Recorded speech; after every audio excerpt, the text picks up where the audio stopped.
Bonjour à tous et à toutes, je suis Delphine Testu, je suis coach en régénération et psychopraticienne en thérapie brève. J'accompagne les hommes et les femmes qui ont tout pour être heureux et qui ne le sont pas à reprendre leur pouvoir personnel, être acteurs et actrices de leur vie. Dans ce live, on va voir comment poser ses limites personnelles. On va voir à quoi ça sert de les poser, les bénéfices à les poser et surtout comment. Reste jusqu'à la fin parce que je vais te présenter un outil formidable qui va te permettre de t'affirmer sans avoir peur du conflit, tout en assertivité. On verra en détail ce que ce mot veut dire. Alors, on commence sans plus attendre. Est-ce qu'il t'arrive de dire après un rendez-vous, que ce soit un rendez-vous professionnel, un rendez-vous personnel, de te dire j'aurais dû dire ci, j'aurais dû faire ça, et pourquoi j'ai dit oui, ou pourquoi j'ai pas osé dire non, et de te refaire le film dans ta tête et d'activer en plus ton critique intérieur pour te dire si j'avais pu, si j'avais eu le courage ou la force de faire ça se serait passé différemment. Eh bien, ça peut arriver aussi ça pendant une situation. Pendant une situation où on est paralysé, on sait qu'on devrait dire non et on n'y arrive pas. Et on se sent comme paralysé. Hein, c'est comme si je n'arrive jamais à dire non à ma mère qui veut que je passe la voir tous les jours. Je n'arrive pas à raccrocher au téléphone quand ma meilleure amie me parle pendant des heures et j'ai plein de choses à faire. Je n'arrive pas à dire non à mon boss qui me donne un énième dossier alors que j'en ai toute une pile et que je m'en sors pas. Je n'arrive pas à dire non à ce collègue qui me demande de l'aide alors que matériellement, j'ai pas du tout le temps de le faire. J'ose pas dire non quand on me demande un service. J'ose pas exprimer mes limites. J'ose pas dire quand c'est assez, quand c'est trop. Et en plus, je me sens mal. En général, on a un sentiment de culpabilité à ce moment-là. En général, on se sent comme paralysé et on culpabilise à l'idée de dire non. C'est pour ça qu'on dit oui. Et on s'auto-flagelle après de ne pas avoir osé s'imposer, osé affirmer ses choix. Hein. Donc, en premier, on a souvent, très souvent, c'est pas la majorité, c'est pas la généralité, mais c'est souvent qu'on ressent culpabilité. Culpabilité si je m'affirme, si je dis non. Qu'est-ce qui se passerait si tu ne le faisais pas? Qu'est-ce qui se passerait si tu le faisais? Et dire non à ce dossier, à ce service à rendre. Qu'est-ce qui se passerait? C'est plus fort que toi, tu as un sentiment de culpabilité. Et souvent, ça vient de notre éducation. Je veux être cette bonne fille, ce bon garçon, je veux faire plaisir, je veux me conformer à ce qu'on attend de moi pour ne pas être rejetée. Ça parle de tout ça, ce sentiment de culpabilité qu'on ressent à ce moment-là. Et puis, comme si c'était pas assez, on a notre discours intérieur qui vient là, on se refait, on est là, on se dit, oh, qu'est-ce que je suis nulle, mais pourquoi j'y arrive pas, mais pourquoi je fais toujours la même chose? On est paralysé, on se parle. Tu as cette petite voix qui te dit, tu es nul, qui parle en tu, ou je suis nul, qui parle en je, ça dépend pour chacun. Et en tout cas, ça rabâche, ça prend tout ton espace mental et tu regrettes. Mais la prochaine fois, tu vas refaire la même chose parce que tu n'arrives pas à faire autrement. Alors là, je vais te donner des clés pour comprendre, des clés pour en sortir. Hein. Donc, est-ce que peut-être, ça peut venir de plein de façons. Donc, ça peut venir de l'éducation, être une bonne fille, une bonne élève, une bonne mère, une bonne sœur, une bonne épouse. Et puis aussi ce sentiment de trouver que l'autre est plus grand que soi, donc l'autre a raison. S'accorder une valeur plus petite que l'autre qui te parle.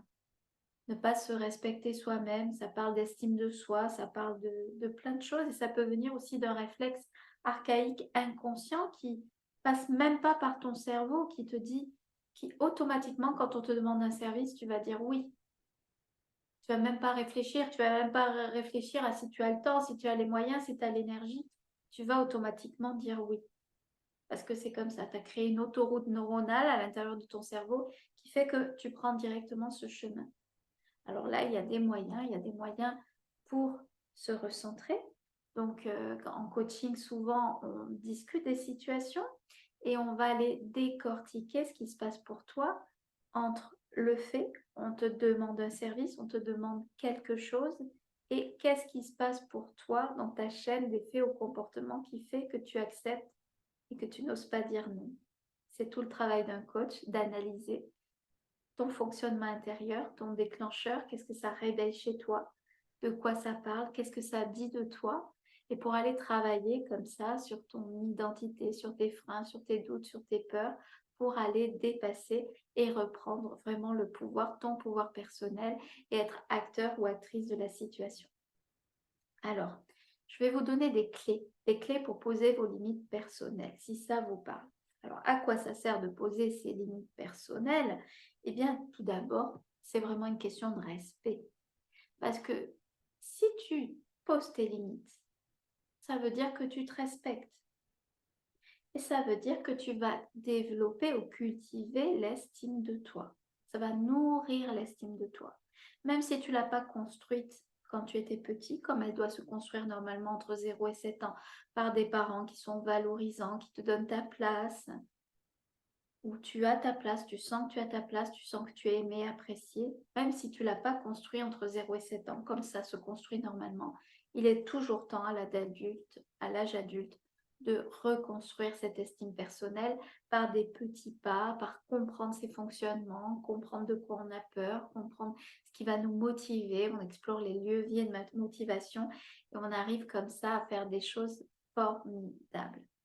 Donc, à quoi ça sert? Ça sert d'abord à nourrir, donc à se respecter, à nourrir son estime de soi, pour la même occasion, bénéfice secondaire qui n'est pas négligeable, qui est extraordinaire, et puis à respecter son énergie, tout simplement. Si tu dis oui à tout, si tu n'oses pas dire non jamais, tu vas t'épuiser. Et souvent, mes clients, ils ont toujours fonctionné d'une certaine façon, et ils arrivent comme ça à la quarantaine, ils sont épuisés. Ils sont épuisés, ils ne se sentent pas respectés, ils ne se respectent pas eux-mêmes, ils ne sont pas respectés par les autres. Comment tu veux être respecté par l'autre si tu dis toujours oui, si tu ne sais pas poser tes limites? Ça parle de respect, respect de soi, respect de l'autre. Et ce n'est pas être rentré en conflit avec l'autre quand on dit non, quand on dit oui. C'est juste se respecter. Respecter son énergie. Est-ce que un collègue me demande de lui prêter ma voiture? Est-ce que j'ai la capacité? Est-ce que moi j'en ai besoin d'abord, moi en premier, mon besoin à moi avant celui des autres? Je regarde si c'est possible pour moi en termes de moyens, en termes d'énergie. Est-ce que c'est écologique? La notion d'écologie en PNL, c'est est-ce que c'est bon pour moi avant que ce soit bon pour les autres? Et ce n'est pas être égoïste, c'est juste prendre en compte ses propres besoins pour ne pas se mettre nous-mêmes en difficulté. Hein? Donc je check avant de répondre. Quand on vous demande un service, quand on vous demande de prendre un dossier, quand hop, je ne dis rien. Je check à l'intérieur de moi si j'ai les capacités de le faire, si j'ai les moyens de le faire, si j'ai l'énergie pour le faire et surtout si j'ai envie de le faire. Parce que aller contre moi pour faire plaisir, pour plaire à l'autre, c'est aller contre ma volonté. Donc, c'est ne pas me respecter. Donc, à quoi ça sert de poser ses limites? Eh bien, ça sert tout simplement à être mieux dans ces baskets. Je respecte mon énergie, je vois ce qui est bon pour moi, bon pour les autres. Ça rejaillit. Si vous êtes bien à l'intérieur de vous, ça rejaillira sur l'extérieur. Vous allez rayonner automatiquement. Voyez? Donc, mais pour poser mes limites, il faut encore que je les connaisse, que je les identifie. Ça, c'est très important. C'est la première clé. Identifiez vos propres besoins. Vous ne regardez pas le besoin des autres pour l'instant, vous identifiez vos propres besoins. Donc, qu'est-ce qu'on veut donner à l'autre? Qu'est-ce qu'on est capable de donner à l'autre? Et qu'est-ce qu'on est capable aussi de supporter de l'autre? Parce que ça va dans les deux sens, poser ses limites. C'est le temps et l'énergie que j'accorde à l'autre, la prise en compte de ses besoins. Quand il me demande quelque chose, si je sais dire non ou si je sais dire oui, mais c'est aussi moi, qu'est-ce que je suis capable de supporter? Est-ce que je suis capable de supporter qu'à un rendez-vous, ma copine, elle est toujours en retard de 20 minutes. Et moi, j'attends dehors, peut-être pas sous la pluie, mais je l'attends. Et moi, je perds mon temps. C'est une question de, voilà, donc dans mes valeurs, posez-vous la question sur vos valeurs. Moi, j'ai une valeur respect qui est très importante. Pour moi, c'est important d'être ponctuel. Pour moi, 5 minutes de retard, c'est la limite que je peux supporter sans qu'on s'excuse, parce qu'après, si on me donne une raison qu'on s'excuse, c'est autre chose. Mais voilà, ma copine, je prends un exemple, ma copine est en retard de 20 minutes à chaque fois. Qu'est-ce que ça vient heurter chez moi? Moi, je perds mon temps. Pour moi, c'est une manque de respect. Mon temps, il est précieux. Et c'est à moi d'exprimer mon besoin. Qu'est-ce que je suis prêt à supporter des autres ou pas? Est-ce que je suis prêt à supporter 5 minutes ou 10 minutes ou 20 minutes? Peut-être que pour toi, c'est OK 20 minutes. Pour moi, par exemple, ça ne l'est pas. Et ça, c'est pour tout. Donc, ça part de tes valeurs. Les valeurs, c'est ce qui est important pour toi. Si la valeur respect, respect du temps, est importante pour toi, alors tu vas t'appliquer à faire respecter ce temps et à exprimer que toi, tu as besoin que l'autre soit à l'heure. Après, il peut y avoir une autre valeur. Si tu as une valeur famille très, très développée, eh bien, peut-être que tu vas toujours dire oui à ta maman parce que pour toi, tu as une valeur famille, vous êtes très soudés et tu as une valeur famille importante. Et dans ce cas-là, quand un ami va te demander un service, si tu as promis quelque chose à ta mère avant, tu vas t'appliquer à respecter l'engagement donné à ta mère. Mais tu vas du coup devoir dire non à ton collègue. Ça, c'est aussi, voilà, avoir le jugé, respecter son énergie. Qu'est-ce que je suis capable de faire? Ne pas dire oui tout le temps, ne pas s'engager tout le temps, tête baissée, à dire oui, oui, oui, au point de s'oublier et de ne plus avoir de temps pour soi et d'énergie pour soi-même. Donc, identifier mes besoins. Identifier, regardez, explorez quelques situations de votre vie et dites-vous, voilà, pour moi, qu'est-ce qui est acceptable, qu'est-ce qui ne l'est pas? Est-ce que je suis capable de gérer 2-3 services rendus en ce moment? Ou est-ce que non, en ce moment, je n'ai vraiment pas d'énergie et je vais décider que je ferme la porte à tout pour un moment, le temps de me reposer. Et il y a des façons de dire à l'autre, écoute, là c'est non, c'est pas OK pour moi, parce que parce que je suis fatiguée ou parce que je ne peux pas. Mais reviens vers moi la semaine prochaine. Si tu as toujours besoin, je serai certainement disponible, par exemple. Ou alors, prendre la mesure du temps. Cette semaine, je ne peux pas t'aider. Je ne peux pas te prêter ma voiture, mais si tu en as toujours besoin d'une voiture la semaine prochaine, là, je serai disponible. Je pourrais te la prêter. Toujours jauger, évaluer. Faites-vous passer en premier. Hein. Donc, chacun a ses propres limites personnelles. Ce qui est OK pour toi, et peut-être pas OK pour moi, ce qui est OK pour moi est peut-être pas OK pour toi. Chacun est différent dans ce qu'il peut supporter. Donc vraiment, se questionner, identifier ses limites qui sont en lien avec nos valeurs. C'est très important. Qu'est-ce qui est important pour toi dans tes valeurs? J'ai la valeur famille, j'ai la valeur liberté, j'ai la valeur respect, j'ai la valeur partage, j'ai la valeur rendre service. Ben OK, dans quelle mesure? Comment? Quel jour? Quel moment de la journée? Dans quelles conditions, quels critères, voilà. Pose-toi toutes ces questions. Fais un petit point entre toi et toi, juste pour te dire, et revois des situations passées, des situations que tu as vécues. Tiens, hier, tu n'as pas su dire non à ton boss qui te donnait un dossier. Mince, qu'est-ce que ça a généré chez toi et pourquoi c'était pas OK? Parce qu'en ce moment, tu as plein d'autres dossiers. OK. Et vraiment, reviens, fais un feedback, un retour en arrière, pas un feedback, un retour en arrière sur des situations passées où tu n'as pas su poser tes limites, exprimer tes besoins et regarde toutes les conséquences que ça a eu pour toi. Hein. Et dis-toi que si tu dis oui ou tu dis non en accord avec tes valeurs, ça va aller tout seul. Si tu vas contre tes valeurs, ça va briller. Et là, c'est dans ton corps que ça se passe. Tu vas le sentir. Fais confiance à ton ressenti. Tu vas ressentir. Si tu dis oui à quelque chose et que à l'intérieur de toi, ça se contracte, c'est qu'il y a quelque chose qui n'est pas OK.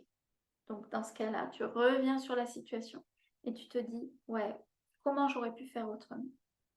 Hein. Donc, Première clé, identifier ses limites en fonction de son énergie, en fonction de ses besoins du moment, de ce qu'on peut supporter, de la charge de travail qu'on a autour, de tout ce qui est important pour nous dans notre vie au moment où on le fait. Clé numéro 2, exprimer ses limites. Parce que si l'autre n'est pas au courant de tes limites, comment tu veux qu'il les devine? Si tu lui dis pas à ta copine que c'est pas ok d'attendre toujours 20 minutes, elle va jamais faire l'effort d'arriver à l'heure. Et si toi tu gardes ta colère rentrée, là c'est quand je parlais de ce que tu ressens dans le corps, tu sens de la colère, c'est signe que t'es pas ok. Donc cette colère, qu'est-ce qu'elle a à te dire? Elle a à te dire que c'est pas ok pour toi d'attendre 20 minutes à chaque fois, que c'est plus, pour toi ça ne nourrit pas ta valeur, par exemple respect du temps. Dans ce cas-là, ok. Mais dans ce cas-là, il faut le dire. Et là, je vais faire une petite parenthèse sur les contrats relationnels. Si tu as donné l'habitude à ta copine de toujours arriver à 20 minutes en retard et que tu ne l'as jamais dit, tu as instauré une forme de fonctionnement entre vous.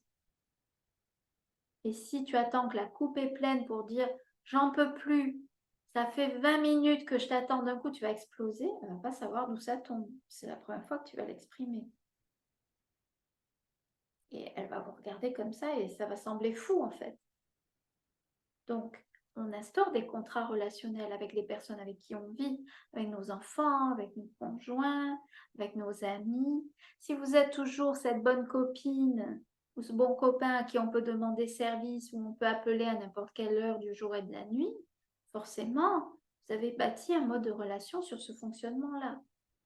Et commencer à dire que c'est pas OK, ça va peut-être froisser certaines personnes, mais après tout, si ce sont des vrais amis, ils vont rester.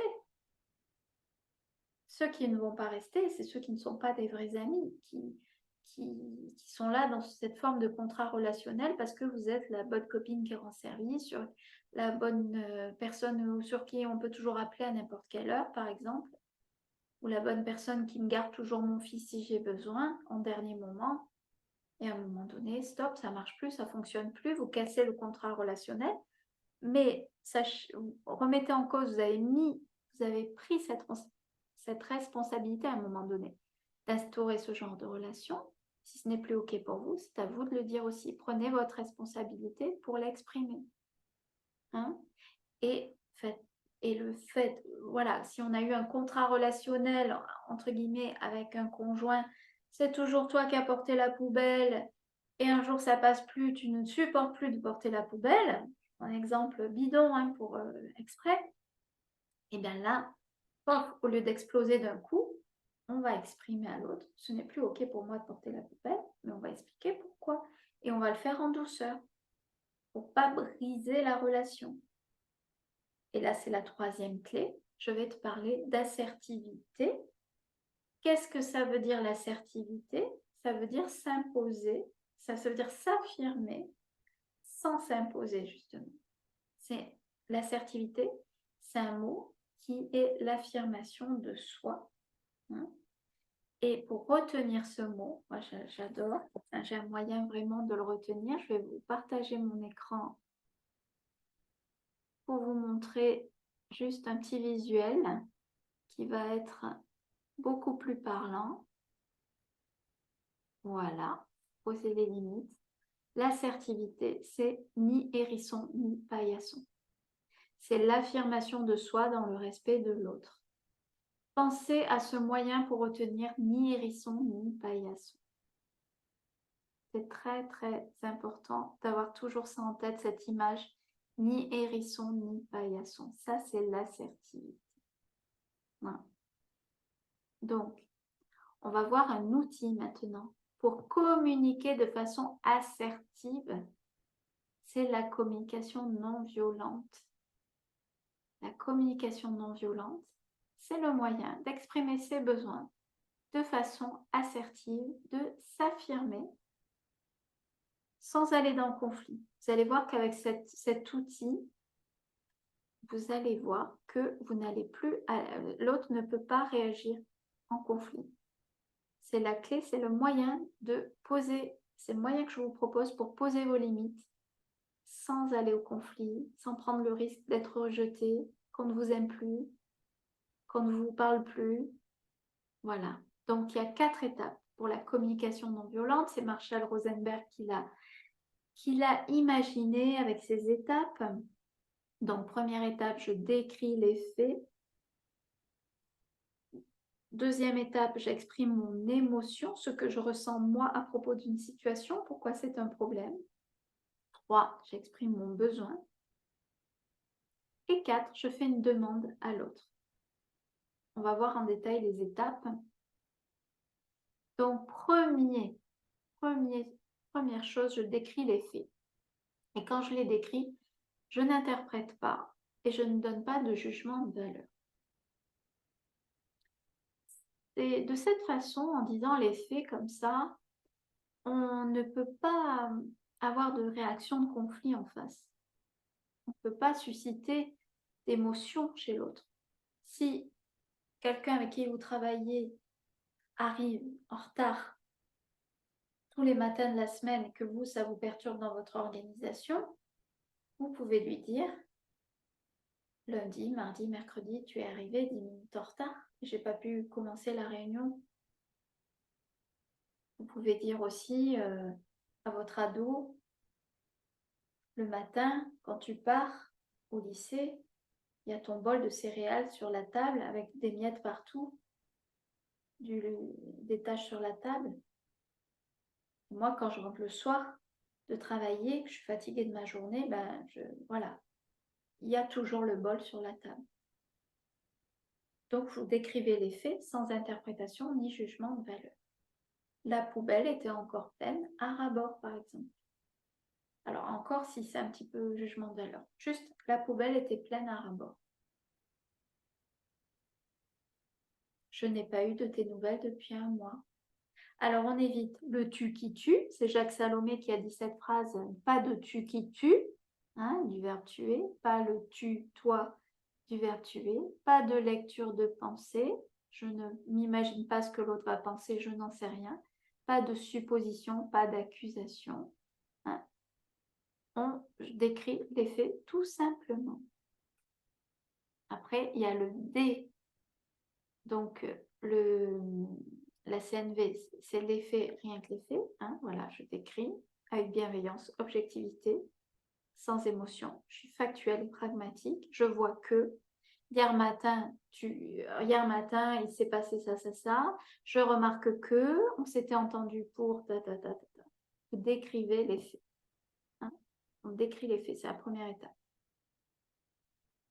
Deuxième étape, on exprime son émotion, mais c'est votre émotion à vous. Ça ne parle que de vous, puisque c'est vous qui vous exprimez. Vous n'interprétez rien à propos de l'autre.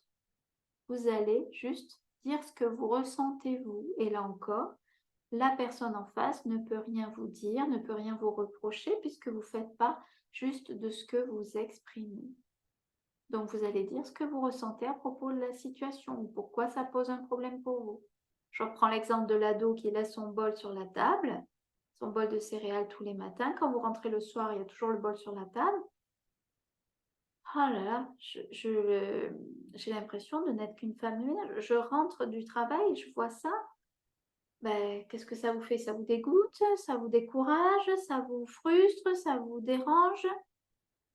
Voilà, qu'est-ce que ça vous fait? Ça m'énerve, par exemple. Quand je vois, alors, tous les matins, le bol de céréales reste sur la table quand tu pars au lycée. Comment je me sens? Je me sens dégoûtée, je me sens agacée, ça me met en colère. Ça parle que de vous. Et ensuite, donc vous expliquez pourquoi c'est un problème. Moi, je rentre du boulot, j'ai passé toute la journée, j'ai besoin de voir la table propre, par exemple. Sans attaque personnelle, dans une position adulte, ni hérisson, ni paillasson. Gardez ça à l'esprit. Je me sens agacée, en colère, parce que, pour moi, voilà ce que ça me fait de voir le bol sur la table. Vous expliquez ce que vous ressentez. Et là encore, la personne ne peut rien dire. Troisième étape, vous exprimez votre besoin. J'ai besoin de me sentir respectée. Il y a le bol sur la table tous les matins. Moi, je ne me sens pas respectée. Ben, j'ai besoin que tu me respectes. J'ai besoin que tu t'impliques un peu plus dans la vie à la maison. Ou j'ai besoin qu'on se voit plus souvent. Si c'est quelqu'un qui ne donne jamais de nouvelles, c'est toujours vous qui allez vers la personne. Donc, vraiment, exprimer son besoin. Ça parle toujours de vous. Hein. Donc, j'ai dit les faits, j'ai dit mon émotion et je dis de quoi j'ai besoin. Là encore, l'autre, il peut pas nier, il peut pas rétorquer, il peut pas s'énerver puisque vous dites, vous, ce que ça vous fait à vous. Troisième point, vous proposez une solution. Vous avez dit les faits, vous avez dit votre émotion, votre besoin. Vous proposez une solution. Je te propose de ramasser ton bol le matin. Ou de quoi tu aurais besoin. Peut-être que votre ado, il a besoin d'un post-it pour lui rappeler qu'il faut ranger le bol. Ok. De quoi tu aurais besoin pour penser à ranger ton bol dans le lave-vaisselle. On est dans la co-construction d'une solution. Et ensuite, dernière étape, je fais ma demande. Je te demande de bien vouloir ranger ton bol au lave-vaisselle et de passer un coup d'éponge sur la table quand tu pars au lycée. Je exprime une demande claire, précise et surtout, j'attends la validation de votre ado, même si c'est un signe de tête, un hochement. Vous attendez son oui, parce que la personne, quand elle va s'engager, elle va le faire. Si juste vous êtes en mode plainte, doléance, et que vous finissez là-dessus, vous tournez les talons, ça ne va pas marcher. Donc, vous allez mettre en place une solution et valider que l'autre est d'accord. Vous faites votre demande. Vous valorisez, vous rappelez ce qu'il a gagné, votre ado, à mettre le bol dans la vaisselle. Comme ça, maman, quand elle rentre de son travail, eh bien, elle est moins énervée ou elle est détendue. Ça va me faire plaisir, je vais être détendue le soir, voilà. On valorise ce que ça va apporter. Et du coup, ça va être plus facile à vivre à la maison. Ça va être plus agréable pour toi aussi. Voilà. Valoriser, c'est un rapport gagnant-gagnant. Chacun a à gagner à mettre en place cette solution. Donc, toujours dans le positif et toujours dire ce qu'on va gagner. Hein. Et l'attitude, l'engagement, c'est par le verbal, mais c'est aussi par le non-verbal. Toute son allure, sa posture à votre dos va vous dire s'il est d'accord ou pas. Et ça marche avec un collègue, avec une amie, avec votre boss. Ça marche avec tout le monde. Voilà. C'est un outil extraordinaire que la CNV, communication non violente. Donc, je décris les faits sans jugement, sans interprétation. On ne dit pas le tu qui tue, juste les faits, rien que les faits. Hein. On dit ce qu'on ressent, notre émotion. Je me sens pas respectée, je me sens triste, je me sens en colère, je me sens déçue, je me sens frustrée. On dit de quoi on a besoin. J'ai besoin de me sentir respectée, j'ai besoin d'avoir du calme autour de moi en ce moment, j'ai besoin d'avoir 5 minutes tranquilles quand je rentre du boulot, j'ai besoin de faire du sport 3 fois par semaine. Voilà, vous exprimez votre besoin. Et je demande à l'autre une solution gagnant-gagnant, co-construit. On peut aussi, au lieu de dire je te demande, on peut dire qu'est-ce qu'on pourrait mettre en place tous les deux pour nanana. Et on valide l'engagement. On fait une demande, on valide l'engagement. Et là, si vous posez vos limites, vous posez le cadre, vous posez les limites de ce que vous pouvez supporter sans provoquer chez l'autre de l'agressivité, du conflit, sans avoir peur d'être rejeté, parce que cette solution se fait dans la non-violence. Et c'est comme ça que vous allez vraiment valider, co-construire une belle relation, une relation équilibrée où ce n'est pas toujours vous qui donnez à l'autre, toujours plus. Vous ne dites pas oui à tout, vous dites pas toujours, vous osez dire non avec ce moyen, cette communication non violente, vous allez oser vous affirmer avec assertivité, ni hérisson, ni paillasson. Voilà. J'ai été ravie de vous partager cet outil. N'hésitez pas à vous abonner à ma chaîne. Il y a plein d'autres vidéos qui sont pleines de contenu pédagogique sur les relations avec soi et avec les autres. Et puis, il y a aussi de l'hypnose guidée parce que je fais de l'hypnose. Donc, n'hésitez pas, abonnez-vous, activez la cloche pour être prévenu de toutes les vidéos que je mets en ligne et explorez un petit peu ce que je propose parce que si cette vidéo vous a plu, ça va vous passionner. Je vous embrasse et je vous dis à bientôt.